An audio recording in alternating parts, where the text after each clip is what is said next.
Hi guys, welcome back to cruzermans inventions. Here's the electric cockroach bike here, and so what I'm going to show you today, guys, is the alternator and putting magnets inside the alternator. Now I know there is a lot of YouTube channels already out there on how to do it, but I thought rather than let this awesome footage go to waste, I thought it'd be a good idea to show you. So let's go and have a look. So over here, guys, we have these little round neodymium magnets here that I drilled out and I stuck inside the actual center of the alternator. Now over here I have a red wire going to one slip ring and a blue wire going to the other, which is negative, and the brown one's positive. Now the reason why I powered those two up is to find out which way to put these magnets so I could use the power and the magnets at the same time. So let's have a look at the next photo. That's me stripping it down, and that's what the back looks like. And this is about 100 amp to 110 amp winding. What else? This is just how it was in the beginning, and I start stripping it down. You can start seeing all the bridge rectifier at the back, all that pack. I need to take that off. This is it here in its bare state. You can see right in the middle, that's where the two brushes are. That's what I need. I don't need any of the other parts whatsoever. I can chop those off because I'm going to solder two wires to the back of those. So that's what the inside of it looks like. I've got to get that part out. Got it out. And now it's a little shot of it. So that's at the back of it. That's where I need to put to power up by DC to the two brushes, to the slip rings, to create the magnetic field in the center.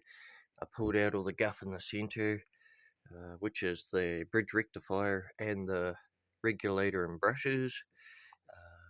What else? There's the studs that were holding it in, and I want to try and separate it. And there are some what will they be, rivets? Yeah, rivets in there that I need to drill out. So here they are, there and there. So I drill them out, taking away the bridge rectifier and leaving the two brushes. This is me drilling it out. This is me separating it. And now I can put the two wires on the back and put it back in to the inside of the alternator. Here it is here, but I still wasn't finished there. I still found that I had all of this bulkiness over here, all this bulkiness over here, which I could have just chopped out. So I did, chopped it off. There it is, and there it is. And so that's what it looks like without the rest of it. Pretty cool. That's all the mess that came out of it that I didn't need. So added to a bit of lightness. So I took the old Nemo out of the electric cockroach, and I actually finished the bike with Nemo in it, and then when I rebuilt another motor, this motor, so I got all the wires off Nemo,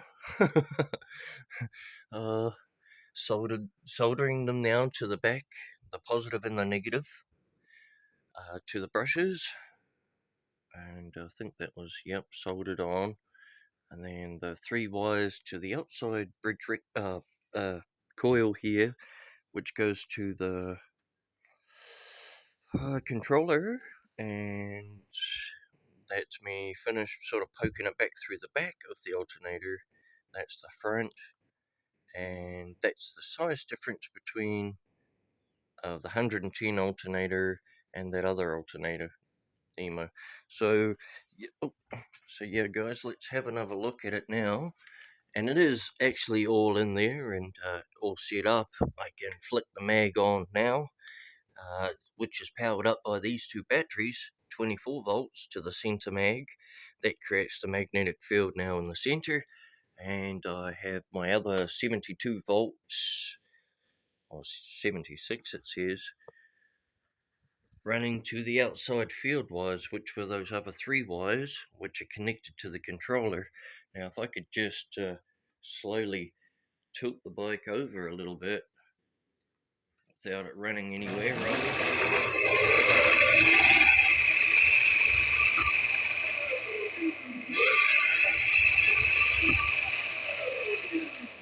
It goes pretty good, guys. It does pretty close to 55 k's. Yep, and it's running off a 1000 watt 1000 watt controller, 48 volt, but I've maxed it out at 42 volts, and it goes really well. So yeah, awesome stuff, guys. I shall see yous in another cool vid coming up. Cruiser Man out, guys. Cool.